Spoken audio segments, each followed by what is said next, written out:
My name is Ophelia York. I'm 68 years old.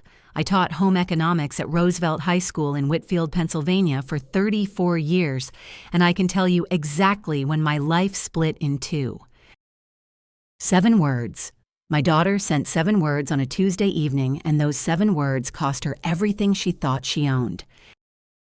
I was rolling pie dough when my phone buzzed. Flour on my hands, butter softening on the counter, April light coming through the kitchen window. I picked up the phone with 2 fingers and read the text from my daughter, Courtney. Change of plans. You're not joining us on the cruise. Family only. But here's what none of them knew about the house they were living in, the credit cards they were swiping, and the food they'd been eating for 3 years. Welcome back to Alpha Mom Stories. This is where mothers share the moments that tested everything and the quiet strength that carried them through. Drop a comment and be sure to subscribe. I should start with the kitchen. That's where most of my story lives. Every morning by 5:30, my kitchen smells like butter. Has for years. I roll pastry dough on a marble slab Mitchell, my late husband, hauled home from a salvage yard in 2004. The slab has a chip on the left corner. I never fixed it. Felt like fixing it would erase something. Our house sits at 14 Maple Street, Whitfield, Pennsylvania. Cape Cod-style blue front door, white clapboard that needs painting every 5 years. Mitchell built it with his own hands. He was an electrician by trade. But that man could frame a wall, pour a foundation, and hang cabinets like he'd been doing it his whole life. I paid off the mortgage in 2019. Every penny. After Mitchell passed, I started baking more than any one person could eat. So I turned it into something. York's Table, that's what I called it. No website, no Instagram. Just good food and a phone number on a business card I printed at the library. 3 restaurants in Whitfield bought from me regularly. Caruso's took my almond pastries. Morning Light Cafe ordered lemon bars by the dozen. And the Birch's, the nicest restaurant in town. White tablecloths, prefix menu. They bought my peach cobbler, my savory tarts, and my apple butter cookies 3 times a week. Nobody in my son-in-law's social circle knew that York's Table was me.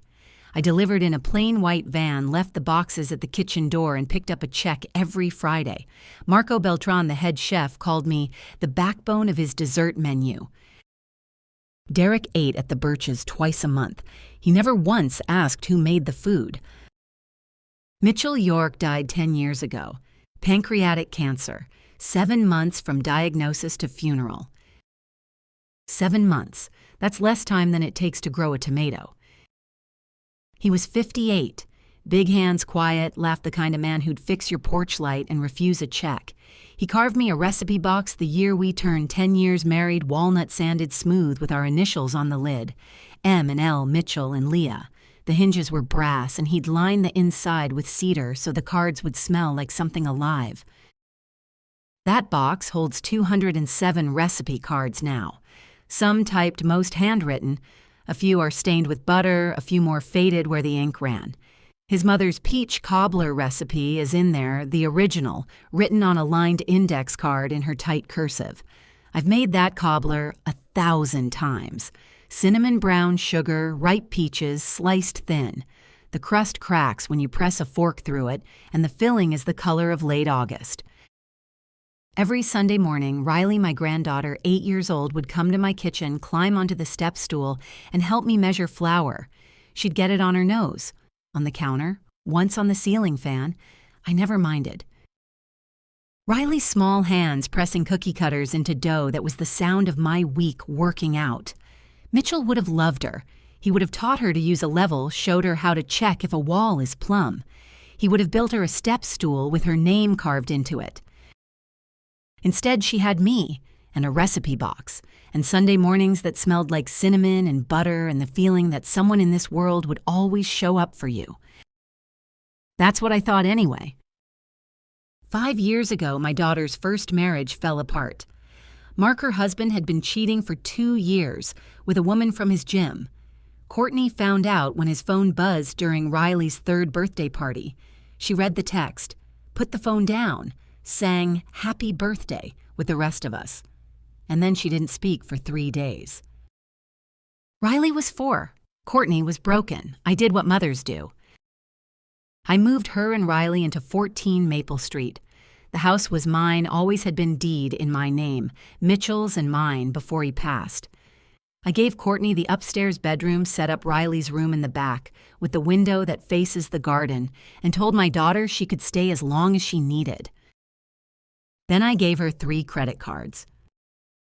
Visa ending in 4417 for groceries, MasterCard ending in 8803 for gas and utilities, American Express ending in 2156, general expenses, all 3 accounts in my name.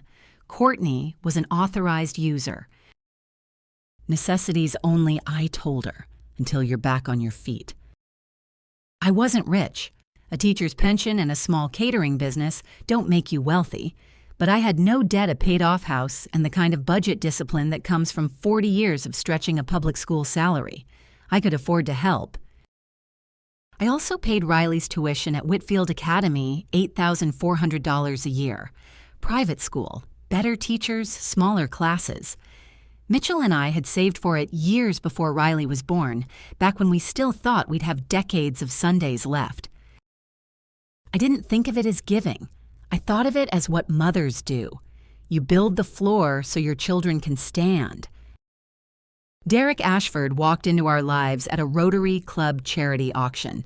Tailored navy suit, Italian shoes handshake that lasted 1 second too long. He sold commercial real estate, at least that's what his business card said. What it didn't say was that his commission checks were irregular. His lifestyle exceeded every one of them, and he carried $130,000 in debt across 3 accounts nobody knew about. He called me Mrs. York the first time we met. By the 3rd visit, it was Mom. The speed of that transition should have told me something. Second time he came to dinner, he asked me a question that I replayed in my head for years afterward. We were standing in the kitchen. He looked around at the marble slab, the copper pots, the blue door, and said, "Is the house fully paid off?" Something about the way he asked it, like he was appraising it, not admiring it. I said yes. He nodded, filed it away. By the following spring, he and Courtney were engaged. Courtney was 36, still recovering, still fragile from the divorce. Derek was attentive, flowers, compliments. You deserve better. He said all the right things at exactly the right volume. They married in September. Small ceremony backyard of 14 Maple Street. Victoria, Derek's mother, flew in from Connecticut. She wore cream linen gold earrings and a smile that landed about 2 inches above genuine. First thing Victoria said to me, "Oh, a teacher, how sweet." She said it the way you'd compliment a child's drawing, sincere enough to pass thin enough to cut. Derek and Courtney moved into the upstairs. I kept the first floor. 3 credit cards stayed active, and the house, the one Mitchell built, stayed in my name. The changes came slowly. That's how it works when someone's rearranging your life. They don't knock down walls, they just move the furniture an inch at a time until you don't recognize your own room. First, the Sunday baking stopped. Derek enrolled Riley in Ballet Victoria's suggestion. Every Saturday and Sunday morning, he said. It's important for her development. When I offered to adjust the baking schedule, he smiled. Maybe let us handle the parenting, Leah. That was the first time he called me Leah instead of Mom. I noticed. Thanksgiving came. I made Mitchell's cornbread stuffing and a sweet potato casserole. Victoria brought a catered charcuterie board from a deli in Hartford, $140 worth of meats and cheeses arranged on a slate board. When we sat down, I found myself at the small table near the window. Victoria sat next to Courtney at the head. Nobody said anything. Nobody had to. The credit card bills started changing too. What had been $1,200 a month crept to $1,800, then $2,200, then $2,800. I noticed charges I didn't recognize. Wine shops, a country club, a restaurant I'd never heard Courtney mention. I told myself it was temporary. People adjust. One afternoon in December, Riley came to my door with something in her hands. A bracelet she'd made hemp-cord turquoise beads, a small metal clasp she'd bent with pliers. "So you remember me, Grandma," she said. I put it on my wrist. I haven't taken it off since. That night, I looked at the credit card statement again. $2,800. Wine shop, 4 charges in 1 month. Country club dues $300. A restaurant called The Birches, $412. I set the statement down and poured myself a glass of water. That night, I slept with the bracelet pressing against my wrist. Victoria came every Wednesday.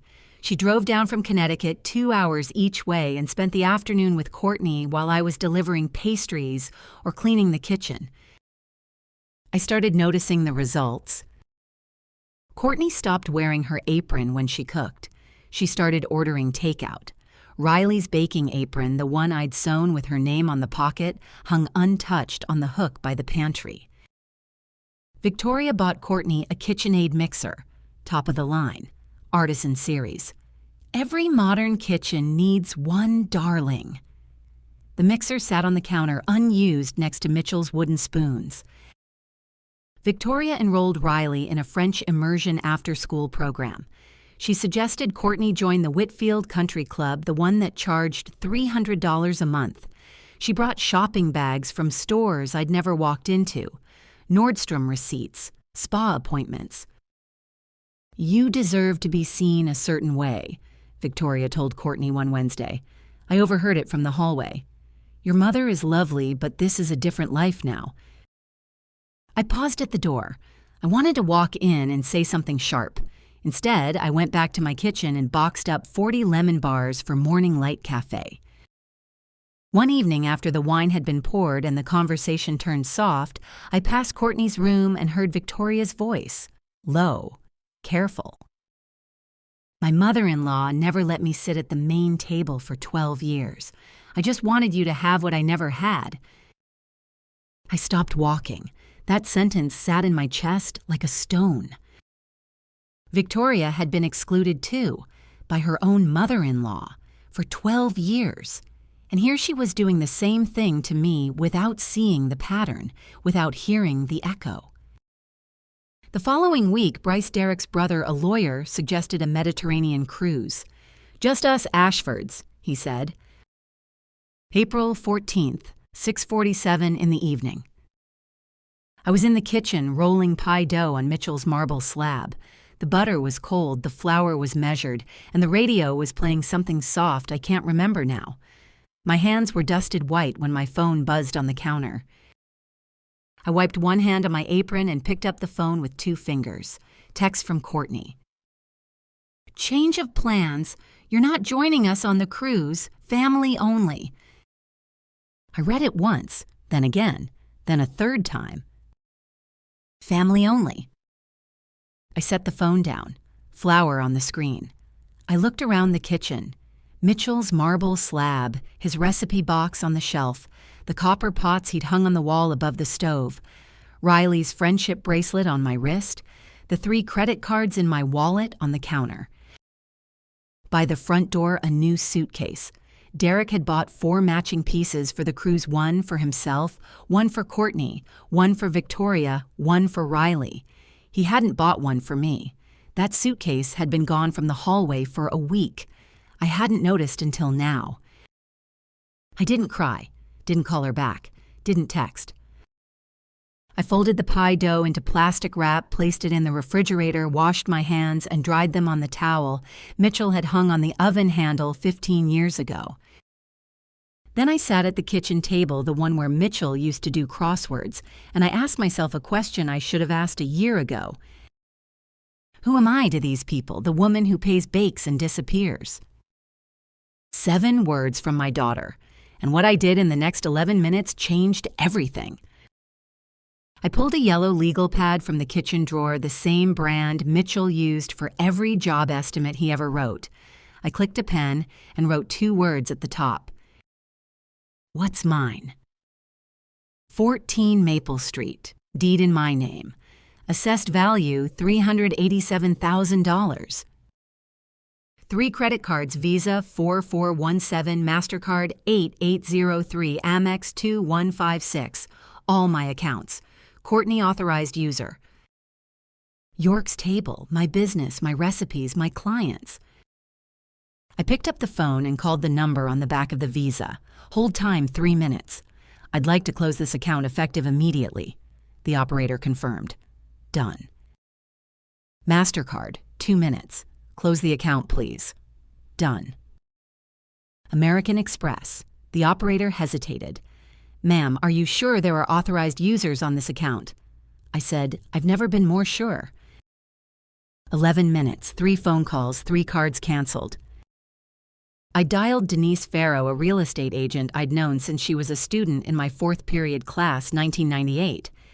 Denise, I'd like to list 14 Maple Street tomorrow morning. She paused. Leah, are you okay? I said, I'm fine. Listed at $395. Last call. My friend Ruth up in Vermont. She had a cabin on Lake Champlain, cedar walls, a porch that faced the water, and nobody's expectations sitting on the counter. Ruth, can I use the cabin for a while? Keys under the blue pot. I packed a bag. Clothes for 2 weeks. Mitchell's recipe box. 3 books. My wallet. Before I zipped the bag, I made one more thing: a friendship bracelet for Riley. Same hemp cord, same turquoise beads, same metal clasp. I left it on her nightstand next to the lamp she reads by. No note, no text, nothing taped to the refrigerator.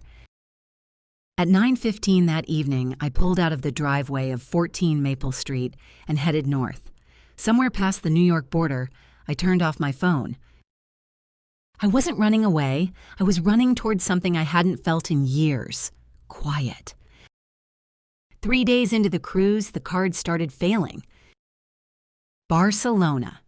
Derek swiped the Visa at a duty-free shop on La Rambla. Declined. He tried the MasterCard at a restaurant near the harbor. Declined.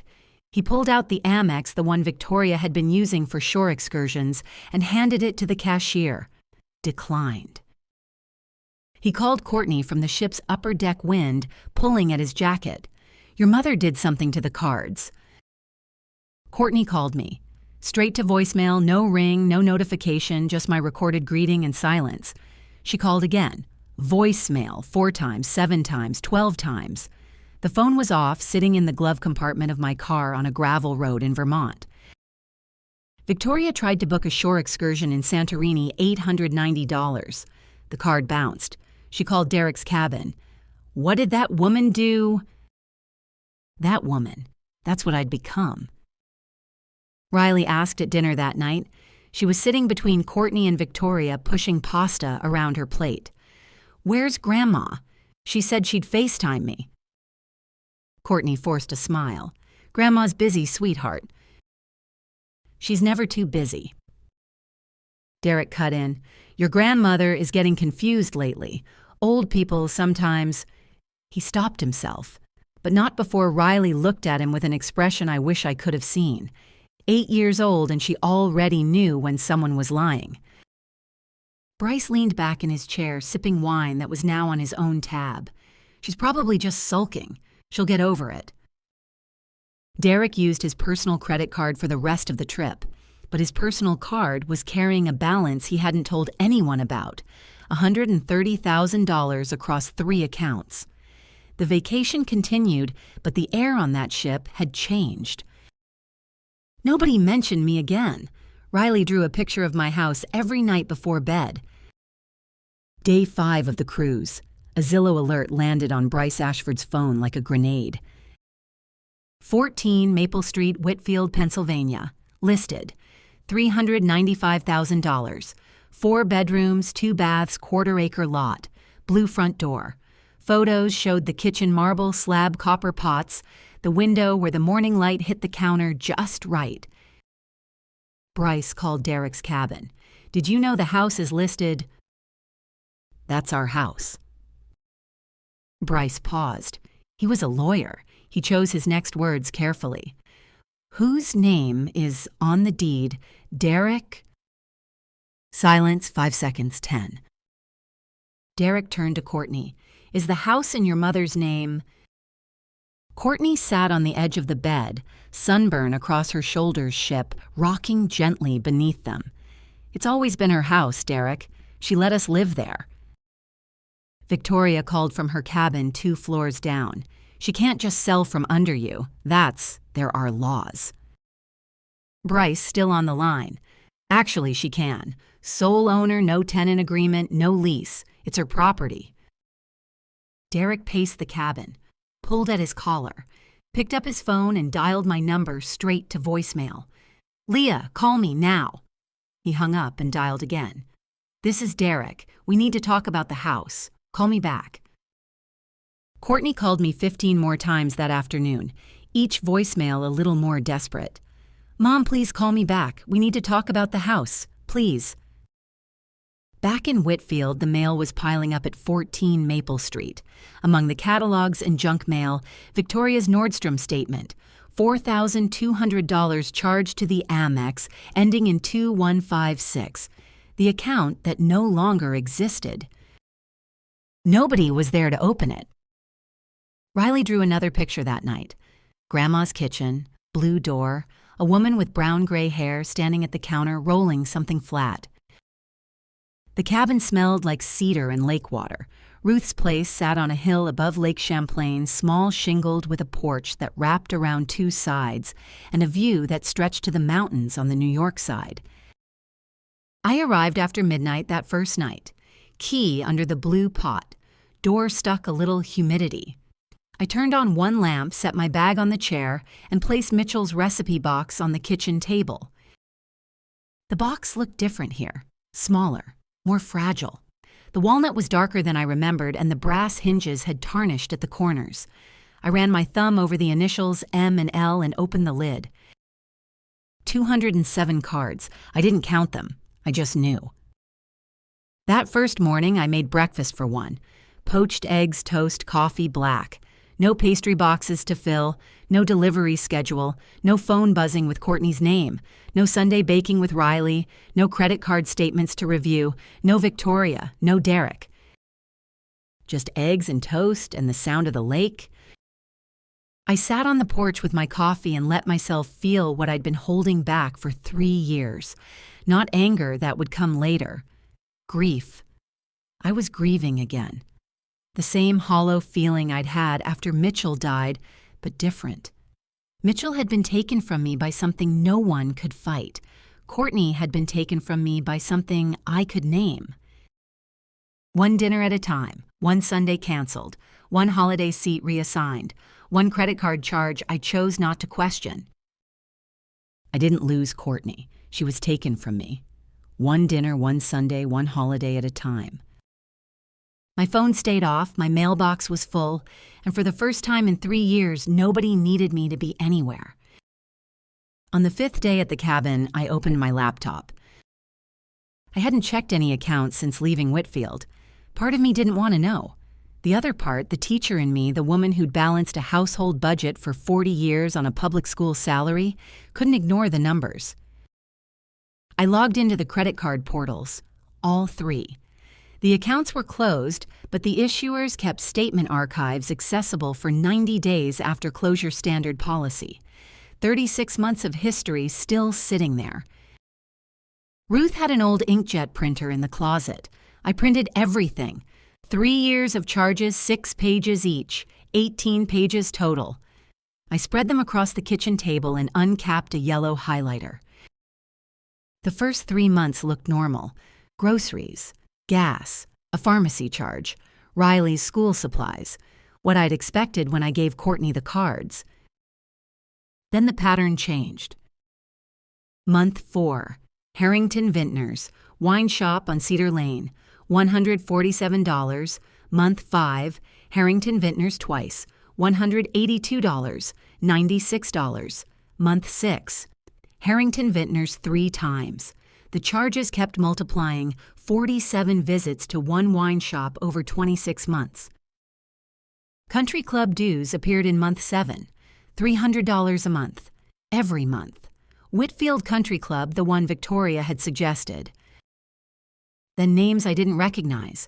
A jewelry store, $2,400, a spa, $1,800, Nordstrom, $4,200. None of these charges had Courtney's pattern.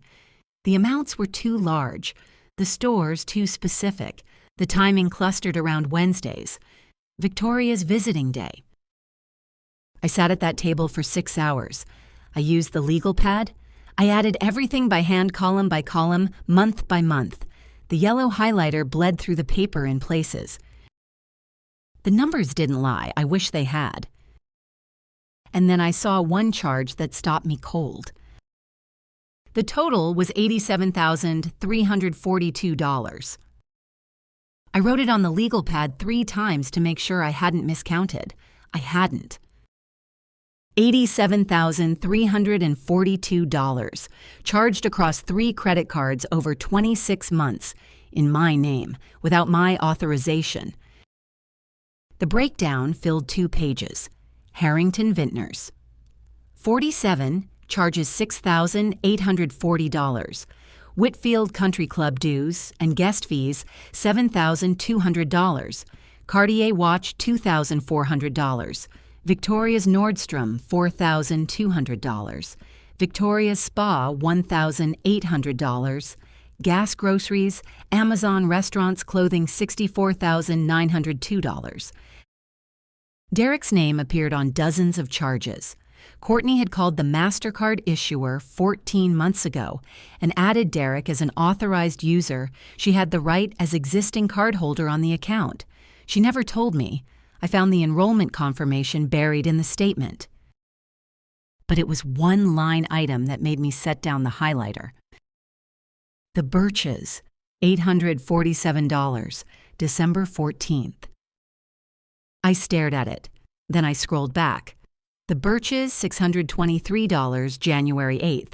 The Birches, $412, February 2nd. The Birches, $389, March 15th. The Birches, the restaurant where Marco Beltran served my peach cobbler on white plates with a sprig of mint. The restaurant where I delivered 3 boxes of pastries every Tuesday morning at 6 a.m.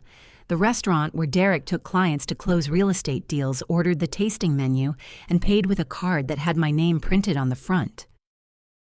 He ate my food, he charged it to my card, and he told his wife I wasn't family. Mitchell's recipe box sat 3 inches from the stack of highlighted statements.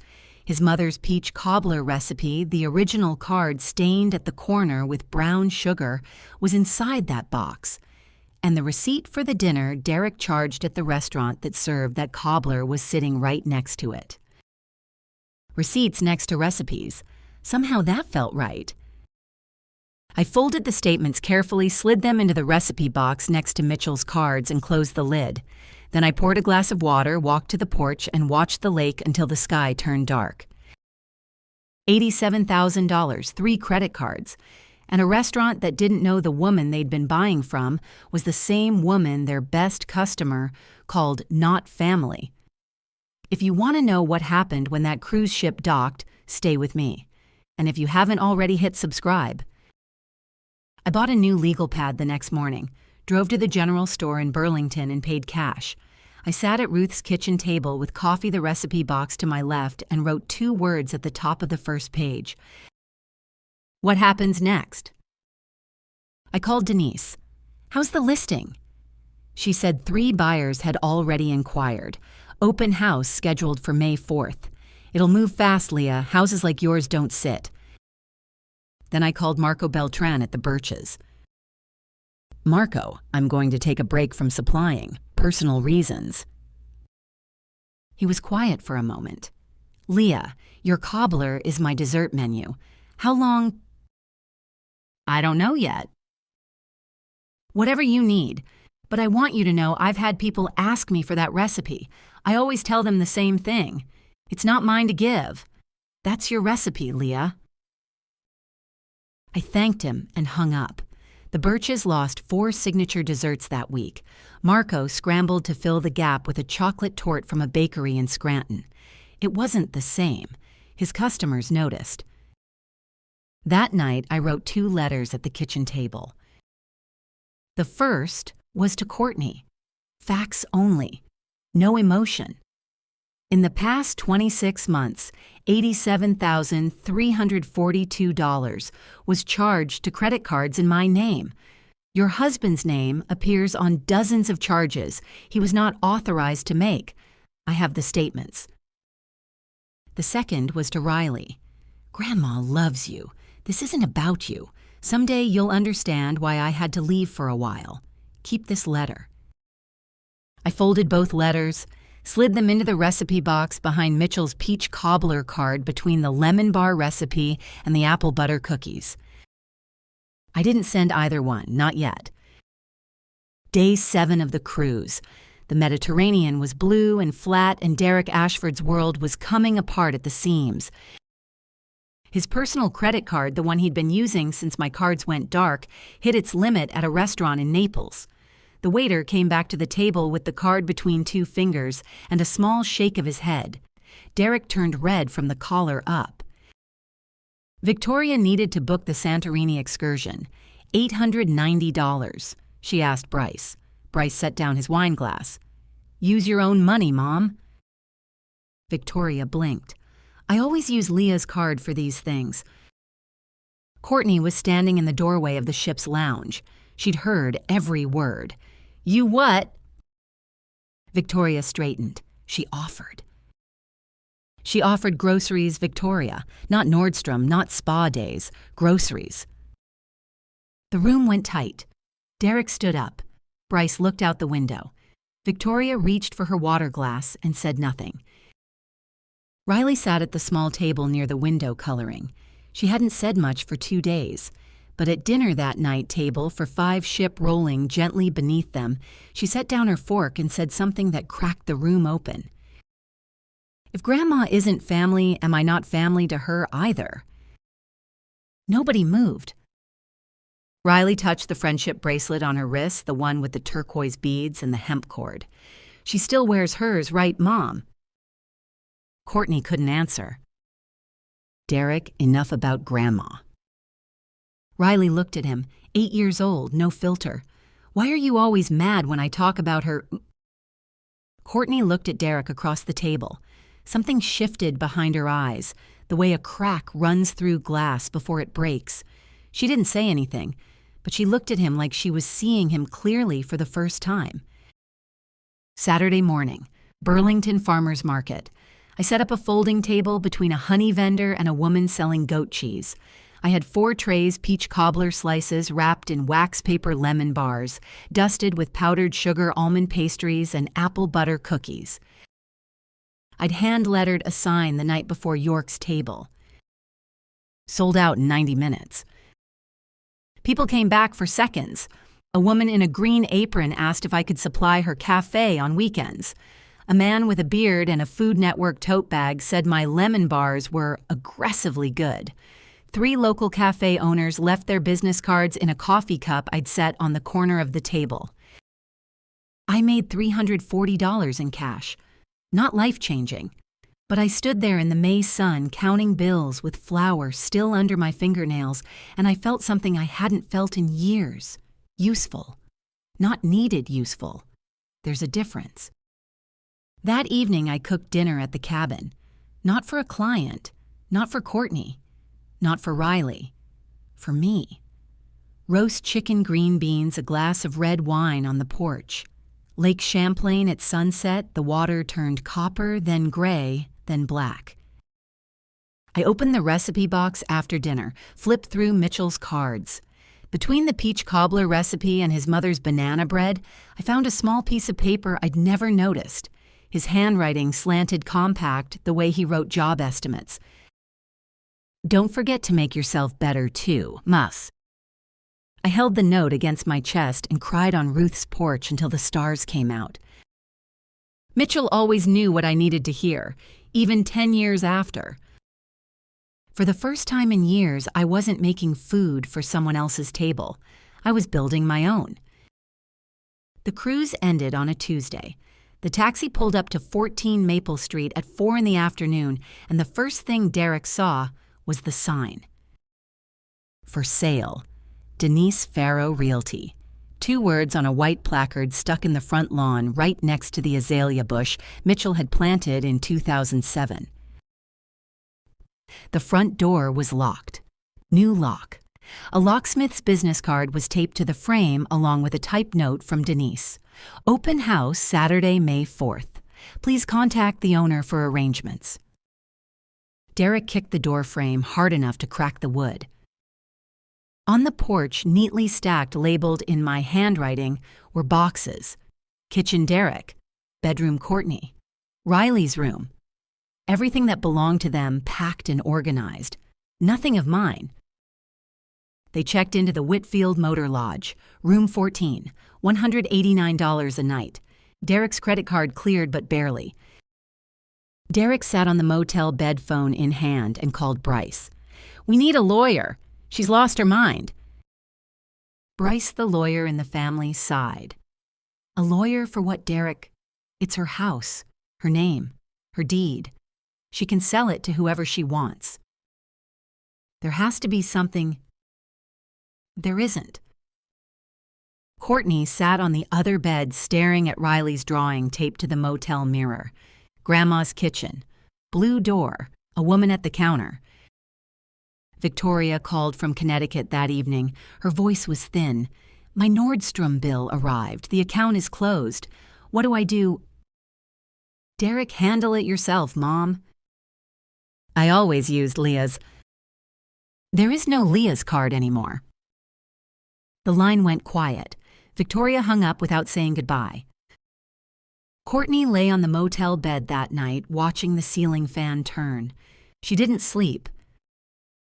The debt surfaced on a Thursday. Courtney was in the motel bathroom brushing her teeth when she heard Derek on the phone in the other room. His voice was low, the kind of low that means someone doesn't want to be heard. She turned off the faucet. Yes, I understand the minimum payment. I'm aware of the balance. I said I'll handle it." He made 3 calls, each one shorter, each one tighter. She heard numbers, 47,000, 52,000, 31,000. When he hung up the 3rd time, she was standing in the doorway. "How much?" she said.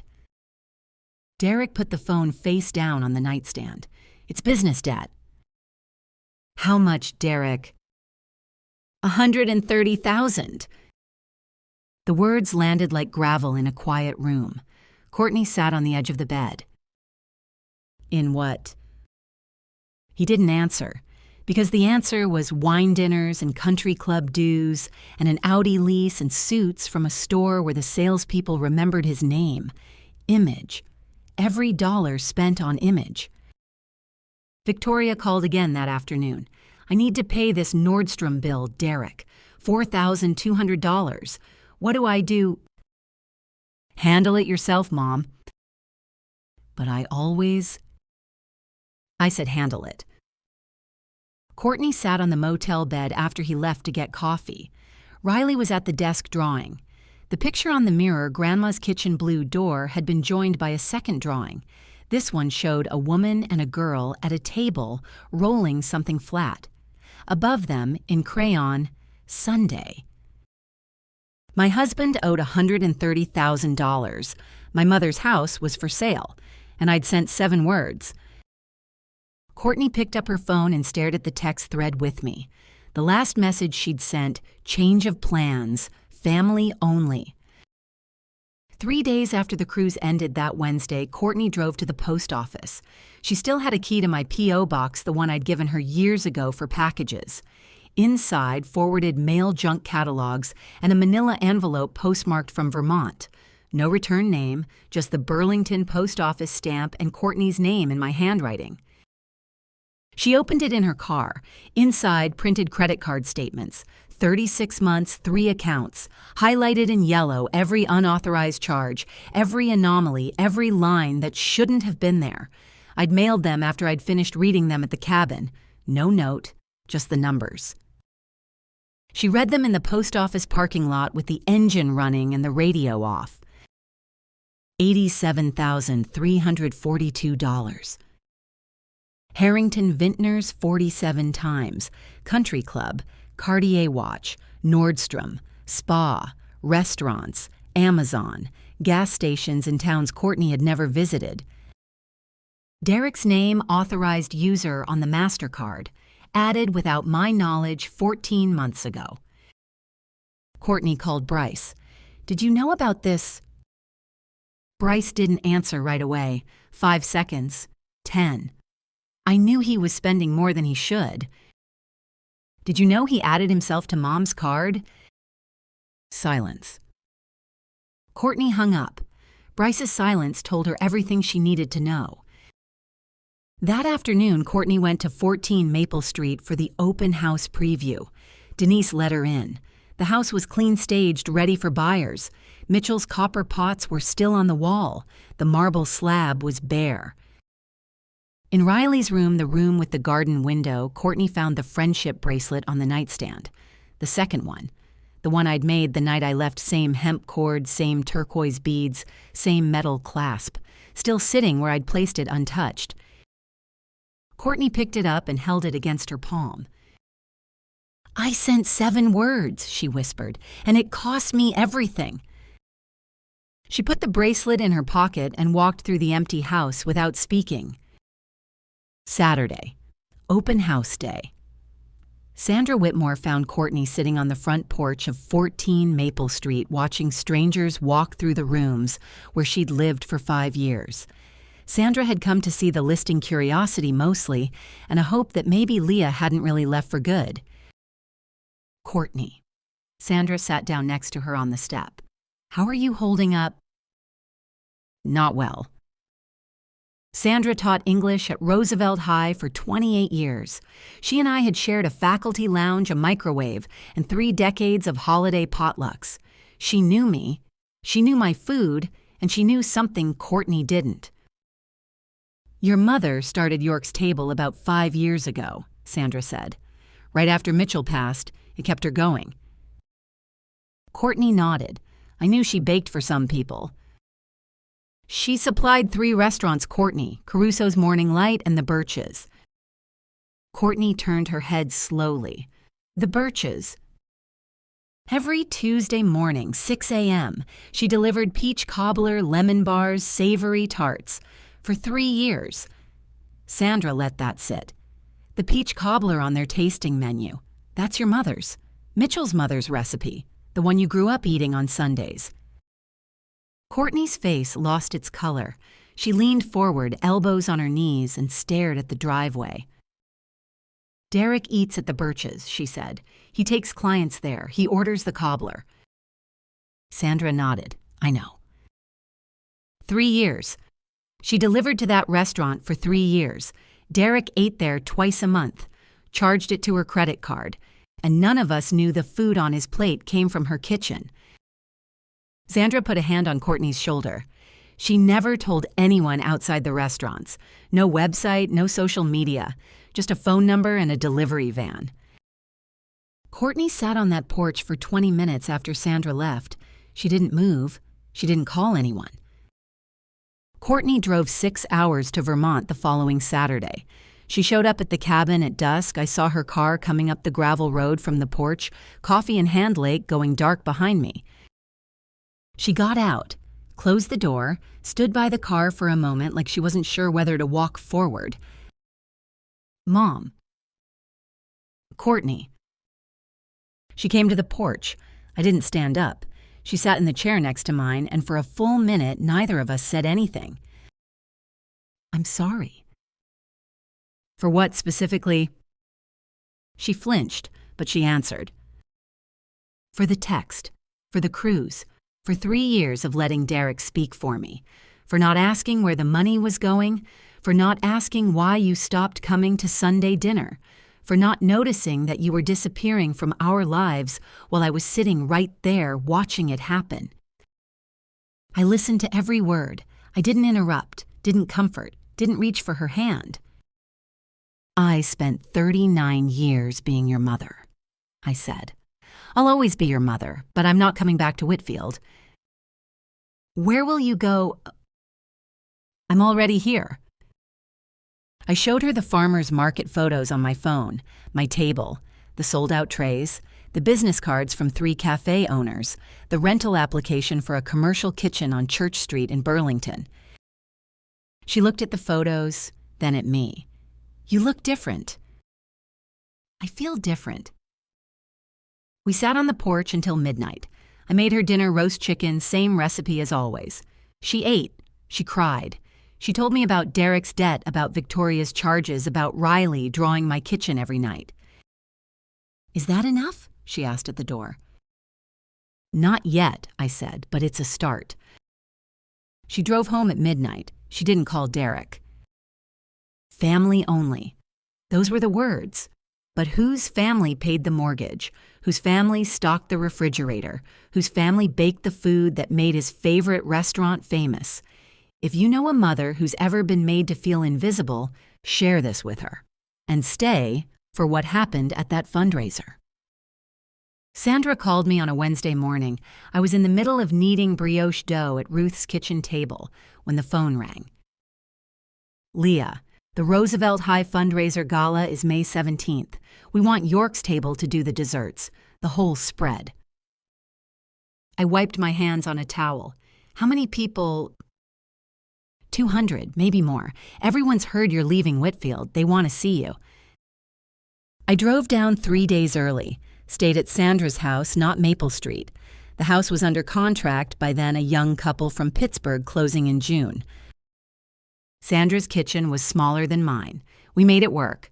I set Mitchell's recipe box on the counter, same spot as always within arm's reach, lid open so I could pull cards as I needed them.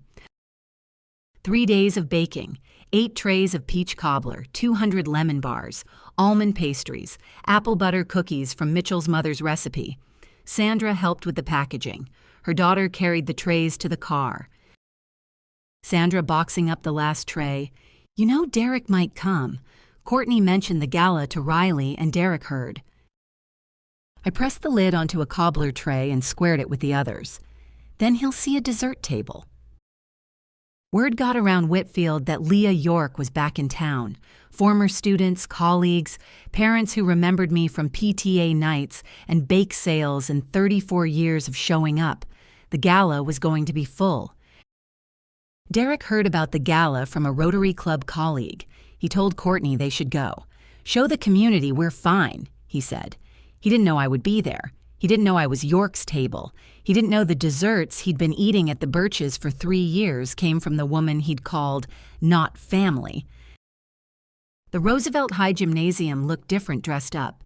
White tablecloths over the folding tables, string lights crisscrossing the ceiling, a banner across the stage, 34th Annual Fundraiser Gala. The bleachers had been pushed against the walls, and 200 chairs were arranged in neat rows around round tables, set with real plates and cloth napkins. The dessert table was center stage, 8 trays of peach cobbler golden and cracked on top cinnamon sugar crust catching the light, lemon bars stacked in small pyramids, almond pastries arranged on Sandra's white serving platters, apple butter cookies in rows of 12, and in front of the spread a hand-lettered sign, "York's Table donated by Ophelia York class of 88 faculty." Sandra had set Mitchell's recipe box on the table behind the desserts. "People should see where these come from," she'd said. I hadn't argued.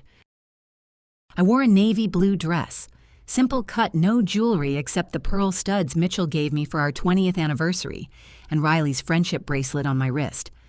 I stood behind the dessert table and watched people arrive. Former students grown now with children of their own. Mrs. York. "You taught me how to make bread in 10th grade, hugs, handshakes. A woman I'd taught in 1996 introduced me to her daughter. A man from the class of 2004 told me his sourdough starter was still alive. I was home, not 14 Maple Street, this." The door opened at 7:15. Riley came through first. She saw me across the gymnasium, dropped Courtney's hand, and ran. "Grandma." She hit me at full speed, arms around my waist face pressed into my dress. The friendship bracelet was on her wrist. She'd never taken it off. Behind her, Courtney, and behind Courtney, Derek and Victoria. Derek saw me. He froze. For the first time, Derek Ashford had no pitch. Principal Thompson stepped to the podium at 7:30. She adjusted the microphone, smiled at the room, and said something that started a chain reaction nobody in that gymnasium could stop. Before we begin tonight's program, I want to thank Ophelia York, 34 years teaching home economics at Roosevelt High, for tonight's desserts.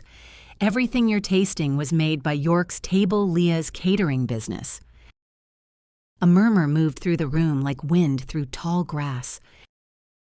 A woman at table 4 leaned toward her husband. York's Table. That's the company that supplies the Birches. The man next to her turned. York, as in Courtney's mother. Heads turned. Forks paused. The connections rippled outward, table to table, guest to guest. The Birches' dessert menu. The peach cobbler Derek ordered every time he brought a client to dinner. York, the woman behind the dessert table with pearl studs and a friendship bracelet. Sandra stood up from table 2. The room quieted. I want to say something if that's all right. She didn't wait for permission. I've known Leah York for 28 years. We shared a faculty lounge and 34 years of potlucks. After Mitchell passed, Leah started York's Table. She's been supplying the Birches Caruso's and Morning Light Cafe for 3 years. Every Tuesday morning, she delivered before dawn. Sandra turned toward Derek. He was standing near the back wall, one hand on a chair, the other gripping his phone. You've been eating her food for 3 years, and you didn't even know her name. The room went silent. Not the polite silence of an audience between speakers. The other kind, the kind that presses against your eardrums, the kind that means 200 people just understood something at the same time. Derek's face changed. The confidence, the deal-closer smile, the boardroom posture dropped away like paint in rain. His mouth opened. Closed. Opened again. She never said. Victoria grabbed her purse and started moving toward the exit. She made it 3 steps before she realized the entire room was watching her leave. Derek stepped forward. His voice climbed the way voices climb when someone knows they've lost the argument before it starts. She manipulates everyone. She uses money to control people, just like. He stopped. I saw it happen. He almost said, just like my grandmother. But he caught himself. Too late, the sentence hung in the air unfinished, and everyone in the room heard what he didn't say. A man from table 6 spoke up. Your house? I thought it was Leah's house. A woman near the door. That was on Zillow, wasn't it, Maple Street? Derek spun toward Courtney. Tell them she's controlling. Courtney stood next to me, Riley between us. She looked at Derek for a long time. She paid for everything, Derek. Everything. I stepped forward, not dramatically the way I'd walk to the front of my classroom. 200 people turned toward me, and I used the voice I'd used for 34 years to teach 17-year-olds how to read a nutrition label and balance a checkbook. I gave my daughter 3 credit cards after her divorce, for necessities. Over 26 months, $87,342 was charged. Wine shop 47 times, country club, a Cartier watch, and dinners at the Birches, where they served food I made on a card with my name. The room didn't move. Victoria, halfway to the door, I only charged a few small. $4,200 at Nordstrom, $1,800 at the spa, on a card with my name, Victoria. Victoria's hand tightened on her purse strap. She didn't speak again. I looked at the room. 200 faces I'd taught, fed, and shown up for over 3 decades. I can balance a ledger. I taught home economics for 34 years.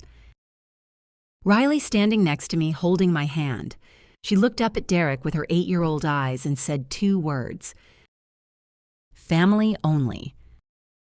The phrase that had started everything. Turned around. Given back. By the only person in that room too young to understand irony and too honest to miss the point. Derek's hands were shaking. Victoria stood frozen by the exit. Bryce looked at the floor. Derek grabbed his jacket from the back of a chair. "Courtney, we're leaving, now." Courtney didn't move. "Courtney." "I'm staying." "You're choosing her." Courtney looked at him. She was standing next to me, Riley, between us, the dessert table behind us, 200 people in front of us, and 34 years of my life framed in string lights above us. "I'm choosing me." Derek stared at her. The room waited. Then he turned, pushed through the gymnasium door, and walked into the parking lot. Victoria followed, heels clicking on the hardwood floor. Bryce hesitated, looked back once, mouth open like he wanted to say something, then followed his brother without a word. The door closed behind them. The room exhaled. Someone at table 3 started clapping, then table 5.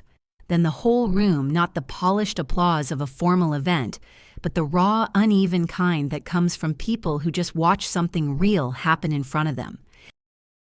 Sandra put her hand on my shoulder. "Welcome home, Leah." I looked at the gymnasium, the string lights, the dessert table, Mitchell's recipe box on display, walnut gleaming under the lights, Riley holding my hand, Courtney standing next to me, tears on her face, standing up for the first time in 3 years. "I'm not home," I said, "but I'm exactly where I need to be." Courtney wiped her eyes. "Is that enough?" "Not yet," I said, "but it's a start." Here's what happened after that night. 14 Maple Street sold for $395,000 in June. The proceeds went into an education trust for Riley, managed by a lawyer who wasn't Bryce Ashford. Derek's hidden debt, $130,000 across 3 personal accounts, became public during the divorce proceedings. 3 creditors filed claims. His Audi was repossessed in August. Courtney filed for divorce on June 3rd. She cited financial fraud and misrepresentation. Derek didn't contest it. He didn't have the leverage. Victoria mailed a cashier's check to my P.O. box in late July. $6,000, $4,200 for Nordstrom, $1,800 for the spa. No note, no apology. The Birches reinstated York's Table as their dessert supplier, but under a new arrangement. A proper contract, fair pricing, and a credit on the menu, Desserts by York's Table, established by Ophelia and Mitchell York. Mitchell's name printed on a cardstock, insert next to the tasting menu, Marco insisted. Bryce sent a text to Courtney 2 months after the gala. "I should have said something." She didn't reply. Sandra framed a copy of the fundraiser program, the one that listed York's Table as the dessert donor, and hung it in the Roosevelt High Faculty Lounge. It's still there. And me, I didn't go back to Whitfield. I didn't need to. They called me not family. They ate my food spent, my money, lived in my house. And when I left, the only thing they had left was each other's debt. I didn't disappear, I just stopped being invisible. There's a difference. It took me 68 years to learn it, 3 credit cards to prove it, and 7 words from my daughter to finally see it. 6 months later, Vermont, October. York's Table is official now. I rent a commercial kitchen on Church Street in Burlington. 1,200 square feet, stainless steel counters, a convection oven that does in 20 minutes what my home oven took 45. I have 3 employees. A pastry assistant named Carla, she walked in last June, said, "Mrs. York taught me to make bread in 10th grade," and I hired her before she finished the sentence, plus 2 part-time delivery drivers. 7 restaurants buy from me now, 2 cafes. A bed and breakfast in Stowe that orders my almond pastries for their weekend brunch. The farmer's market table is still mine every Saturday. I've never missed a week since that first morning in May. Courtney drives up once a month, 6 hours each way. We cook together, not like before, not with expectation or obligation. Just 2 women in a kitchen rolling dough talking about small things. She's living in a rented apartment in Whitfield. Graphic design work picked up. She's paying her own bills. Riley comes every other weekend. She has a junior chef apron I sewed for her, her name stitched on the pocket in blue thread. She makes peach cobbler now.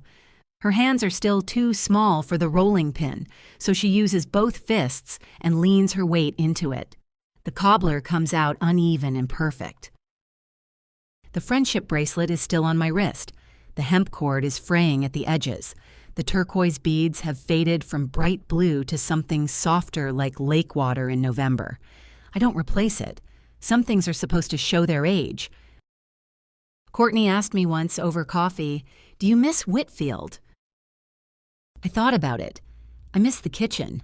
I don't miss waiting by the phone. Sunday, 5:30 in the morning, Vermont kitchen. I open Mitchell's recipe box. The walnut is darker now. The brass hinges have loosened slightly. I should tighten them, and I will one of these mornings. The initials M and L are worn smooth from my thumb running over them. Inside 207 cards, Mitchell's handwriting on most of them. His mother's peach cobbler recipe stained at the corner, still the first card in the stack. And his note tucked between the cobbler and the banana bread, "Don't forget to make yourself better, too." I take a blank index card from the pack I keep by the toaster. I pick up a pen, the same brand Mitchell used, and I write. Bake with someone who shows up. Leah York, York's Table, Vermont. I place the card inside the box next to Mitchell's note. Close the lid, run my thumb over the initials one more time. 208 recipes now, and the most important one had nothing to do with food.